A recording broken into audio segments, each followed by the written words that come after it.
All right, guys. It's hard to get into the nuts and bolts of the games because the Browns are terrible. They're 2-7. They can't play any offense. But we're going to try to do it for at least a couple of minutes here. We're going to fake it. What is the X factor for the Browns potentially having success offensively in this game? Mike? Well, we're taking the quarterback out of the equation for this Besides because obviously the quarterback. I don't think I would have factor. picked him anyway, but go ahead. And we couldn't all pick Quinshon Judkins, so I went with Jerry Jeudy. Okay. Because as we mentioned in the YouTube show, Jerry Jeudy's coming off his best game of the season against the Jets. He had 12 targets, 6 receptions, 78 yards, and a touchdown. He was targeted on 34.2% of his routes run against the Jets, which was by far the highest number of targeted routes he's run all season. It was also the first time Tommy Rees has been play caller. I believe Tommy Rees is making it a case to get Jerry Jeudy more involved in this offense. In Kevin Stefanski's last game calling plays, Jeudy didn't get a target until the fourth quarter when the game was completely out of reach. They targeted him early and often. Last week against the Jets, I think that's going to happen again against Baltimore. And Marlon Humphrey, their top cornerback, is out. So if anyone not named Dillon Gabriel is going to have an impact on the outcome of this game, give the Browns a chance, a slim chance, albeit, I think it's going to be Jerry Jeudy having a monster game.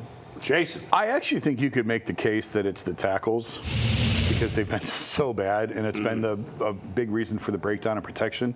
But I'll take the obvious low-hanging fruit and say Quinshon Judkins because he's been the only bright spot really on this offense. Fannin as well, I guess, if you want to talk about young players. But Judkins is the only – it's funny because you look at his average of 3.4 yards per carry. That's awful.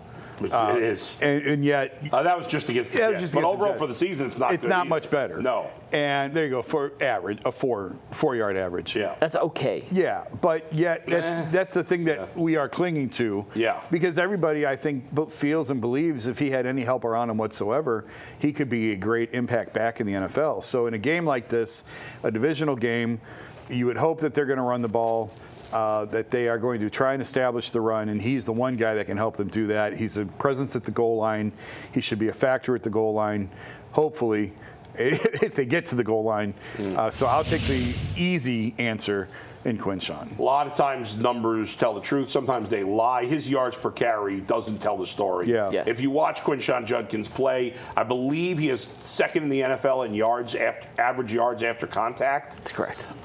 Which is, tells you how good he is. He's getting hit in the backfield constantly. You see it. There's things you see, his vision, his ability to hit the hole, his ability to be patient. He looks to me like he's going to be a top 10 running back once they're good enough around him. And he's borderline that already. All right, my guy is going to be a guy you referenced, Harold Fannin Jr. He's had a really good season for a rookie, considering how bad the team is around him. That's his game last week, obviously 4 for 44.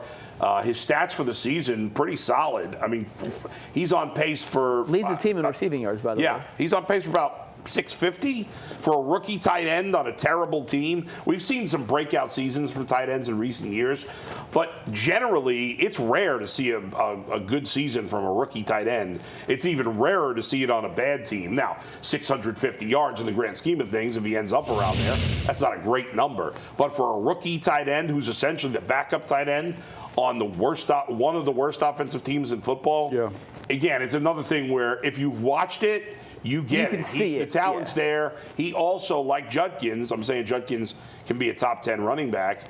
Fannin can definitely be a top 10 tight end. We'll see. I know you said earlier in the YouTube show they should bring back David Njoku. We'll see if they do or not. But if they don't, I think Harold Fannin, with I hope better quarterback play next year. Yeah. I wouldn't be surprised if he were a 1,000-yard receiver in the next couple of years if the play gets better around him, especially a quarterback. Yeah, a lot of it depends on who the head coach is, too. If Kevin's still here, he will continue to run 2 tight end sets. If he's not, you're probably moving on from Njoku and keeping Fannin. Exactly.